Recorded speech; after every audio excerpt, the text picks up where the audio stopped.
Hi, Miss B. How are you doing this week? I'm good. How are you Good. doing? I'm doing good. Thank you for asking. I appreciate you meeting with me. And as always, I just want to reiterate, just like last time, that this is a safe space and anything that we say stays between us, okay? Okay. And I know, like last week, that was kind of just our introduction, and it was a little, nervous and shaky meeting a new person and stuff like that. But I wanted to see how's it been since then, since our first time. It's still okay. I still live alone. Um, I'm trying to figure out what kind of animal I want. I feel like I just don't talk to anybody but you anymore. Um, I I want to come, but I don't want to come. Hmm. But I think it's more of me just wanting to be away from everybody. Right. Um, Well, do you think so meeting with me will help you in the future? I don't know. You don't know? Okay, well, that's I kind of the mean, goals. We'll work on stuff so it'll be better you're for not a woman, if that makes any difference. do what now? You're not a woman, if that makes any difference. I remember us talking about that last time, how you kind of had some issues with women specifically. Is there anybody outside of me that you can speak with or have made friends with that's a male? No, I just stay to myself. It's them telling who's gonna, talk to my mom. And I know when they do talk to my mom, they'll try to control me like every other woman. So I just stay close to home and I only go out when I need to. And that's why I was trying to get an animal. Because my I don't think my dead mom can talk to my animal, but she could. She could. Okay, so before we get into kind of some of the other stuff that we can do to maybe help you, how often are you still feeling negative thoughts when it comes to mom? Like how many times a day would you say that occurs? Every time I think about her, which it's a lot of the times it's when I'm doing something that reminds me of my mom or like something that my mom would say to me.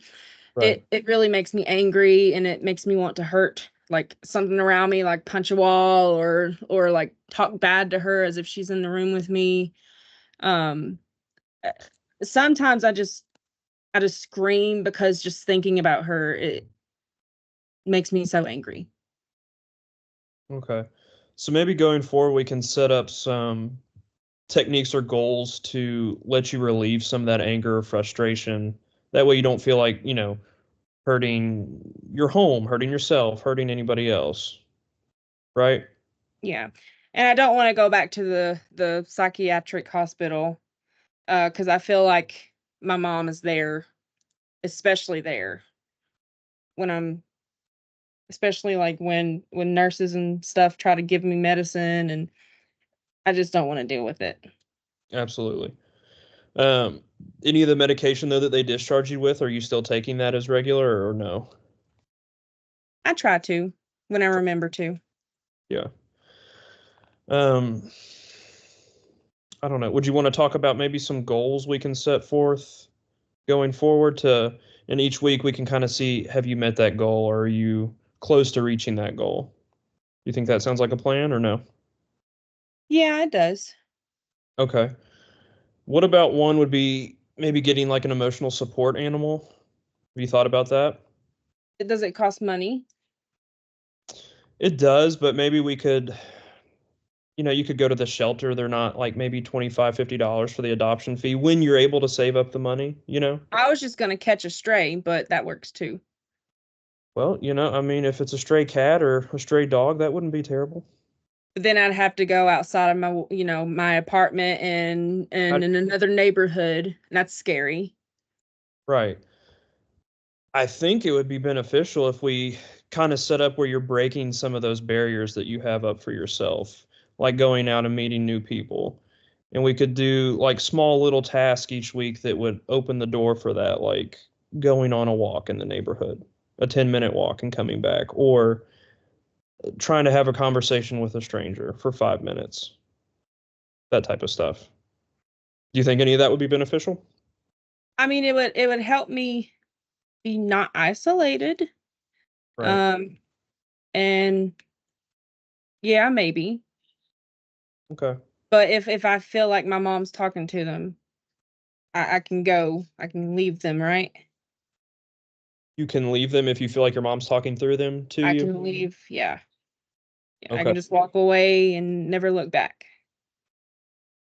I think a lot of the issues it seems to stem from your mom, maybe like was there anything that happened in your childhood or anything like that?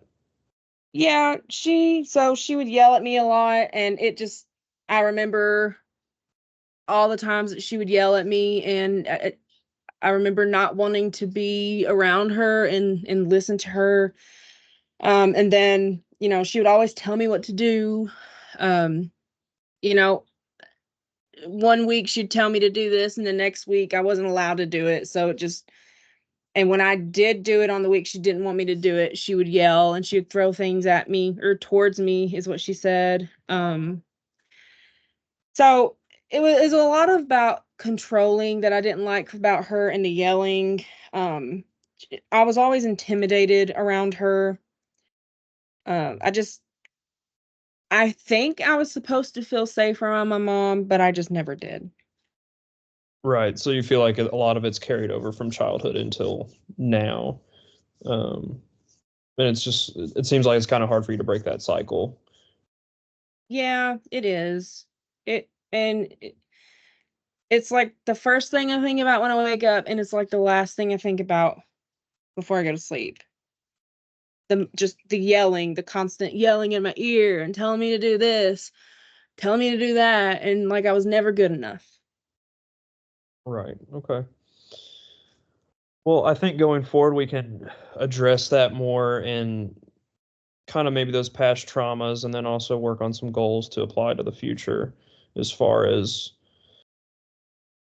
you know, that mom's not here anymore, so you don't have to necessarily feel that way and how to process that when you do feel it that way. Um,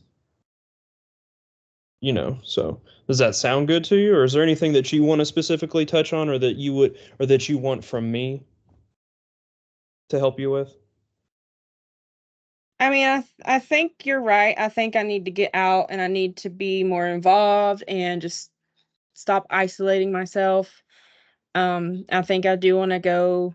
I think I want to start that by going to the pound or that one place you told me about and get an animal there. Start with that human interaction. Yeah. I think that'll be good too. Just set small little goals going forward. So, trying to have a conversation, maybe getting a pet. If you start having feelings of like or thoughts of mom and they're negative, let's take a walk, let's journal, let's do something like that. And then next week when we come back, we can see how that worked for you. And if not, we'll adjust and we'll go from there. Okay? That sounds like a plan. Okay, sounds like a plan. I will see you the same time next week. I appreciate you. Thank you. Thank you.